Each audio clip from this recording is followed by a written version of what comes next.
Baiklah, mari Ibu Bapak serta hadirin sekalian, sebelum kita mendengarkan uraian Dhamma pada kesempatan malam hari ini, bersama-sama kita melakukan penghormatan kepada Guru Agung kita, Sang Buddha Gautama, Tiratana, Buddha, Dhamma, dan Sangha, sembari mengagungkan Sang Buddha. Namo tassa bhagavato arahato samma sambuddhassa. Namo tassa bhagavato arahato samma sambuddhassa. Namo tassa bhagavato arahato samma sambuddhassa. Ia yang melaksanakan Dhamma akan hidup berbahagia. Namo Buddhaya, Soti Hotu. Topik yang ingin saya sampaikan pada Dhamma kelas malam hari ini adalah berkenaan dengan 3 cara membangun kebahagiaan. Tentunya di antara kita semua, ya, sudah pernah merasakan yang namanya kebahagiaan, ya? Sudah pernah bahagia? Hah? Sudah pernah bahagia tidak? Pastinya sudah. Menderita sudah pernah? Sering. Sudah sering menderita, juga sudah sering bahagia. Ya, itu adalah hal yang sering dialami oleh hampir setiap orang. Ya. Namun kebanyakan dari kondisi-kondisi yang membuat kita menderita ataupun bahagia, terkadang tidak sedikit orang yang bisa memahami bagaimana cara membangun kebahagiaan. Ya. Nah, topik yang ingin Atasilani sampaikan malam hari ini sebenarnya topik yang sangat umum dan mungkin hampir di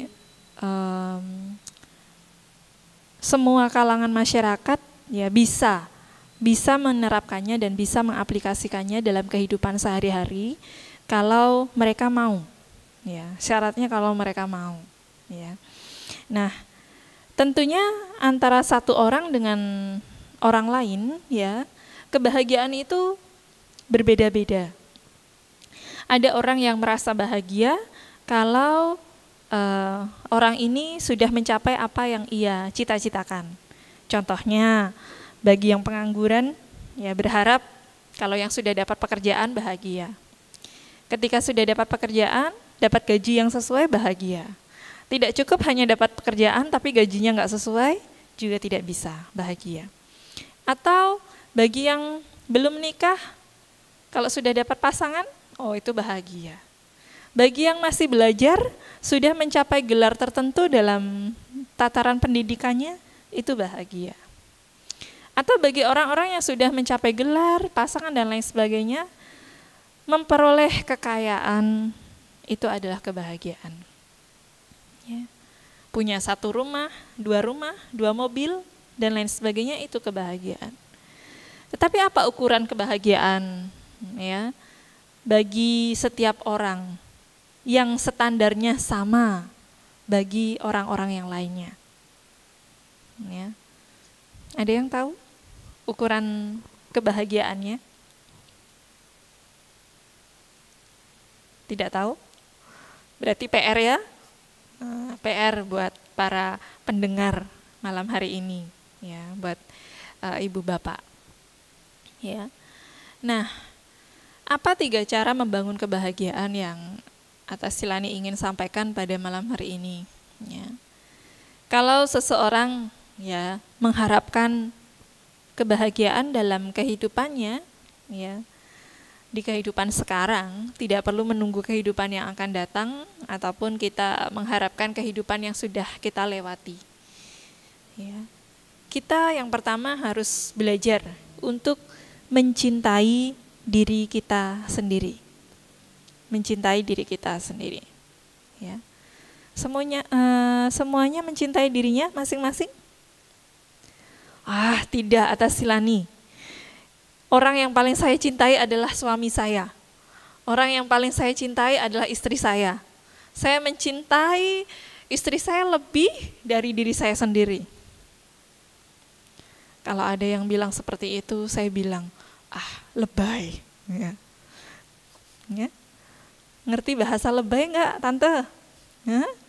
Ini bahasanya orang-orang gaul ini biasanya ya, anak-anak muda. Ya. Tasilani kok tahu? Ya, cuman mendengar anak-anak itu saja. Atau bahasanya itu terlalu berlebihan, ya bahasa yang baku pada umumnya. Ya. Kenapa? Karena Sang Buddha sendiri mengatakan bahwa di dunia ini yang paling dicintai siapa? Siapa yang paling dicintai? Diri sendiri sebenarnya. Ya. Nah, bagaimana orang yang mencintai dirinya sendiri? Orang yang mencintai diri sendiri adalah orang yang mau meningkatkan kualitas dirinya. Kualitas dalam hal apa, Tasilani? Dalam banyak hal. Dalam banyak hal. Tapi kualitas yang utama adalah kualitas di mana orang ini bisa mengatasi kondisi-kondisi yang membuat hidupnya menderita. Ya. Nah, mencintai diri sendiri ini bukan berarti orang ini adalah orang yang tidak memiliki kepedulian kepada orang lain. Ya, bukan berarti seperti itu. Karena orang yang mencintai dirinya sendiri ini adalah orang yang berupaya terus-menerus untuk meningkatkan kualitas dirinya lebih maju dari dirinya yang sekarang. Ya. Dan dikatakan orang yang sukses itu bukanlah orang yang harus lebih maju dari orang lain. Bukan. Ya. Bukan selalu orang yang lebih sukses dari orang lain, bukan. Tapi orang yang maju, orang yang sukses untuk dirinya sendiri adalah orang yang sudah melampaui kualitasnya yang sekarang, menjadi meningkat, menjadi lebih baik dibandingkan kualitasnya yang sebelumnya. Ya. Ibu bapak pernah semuanya mungkin naik anak tangga ya? Naik tangga pernah ya? Pernah. Ya. Ketika orang maju, diumpamakan seperti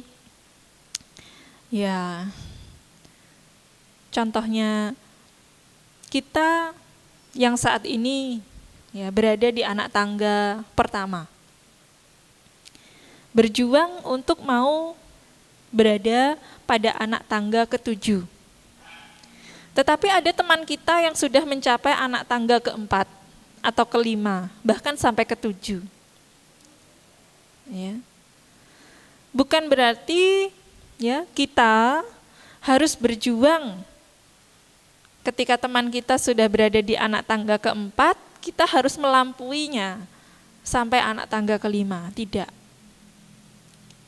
Tapi upaya yang harus kita lakukan adalah kita berjuang untuk meningkatkan diri kita yang sekarang menjadi lebih baik dibandingkan sebelumnya.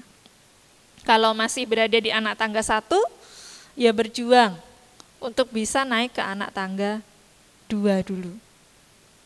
Kalau kita sudah berada di anak tangga 2, nah berarti diri kita ini dikatakan sudah maju dari diri kita sebelumnya. Itu ciri kualitas yang pertama ketika seseorang mencintai dirinya sendiri. Ya. Mencintai diri sendiri. Ketika seseorang mencintai dirinya sendiri, maka orang ini berjuang untuk tidak akan menjadikan dirinya itu ya buruk, menjadikan dirinya itu memiliki kualitas-kualitas yang tidak baik. Nah, ini artinya berusaha mengarahkan dirinya sendiri. Ya, kualitasnya dari kualitas yang sederhana. Kalau kita berjuang untuk pengetahuan, yaitu kita tingkatkan pengetahuan. Kalau kita berjuang untuk materi, meningkatkan kualitas materinya. Kalau kita berjuang untuk kesejahteraan batin, ya kita tingkatkan kualitas kita untuk kesejahteraan batin kita. Nah, itu adalah ya cara pertama membangun kebahagiaan ya untuk diri kita. Kita harus mencintai diri kita dulu sekarang. Ciri yang pertama, dia akan meningkatkan kualitasnya. Lalu ciri yang kedua apa?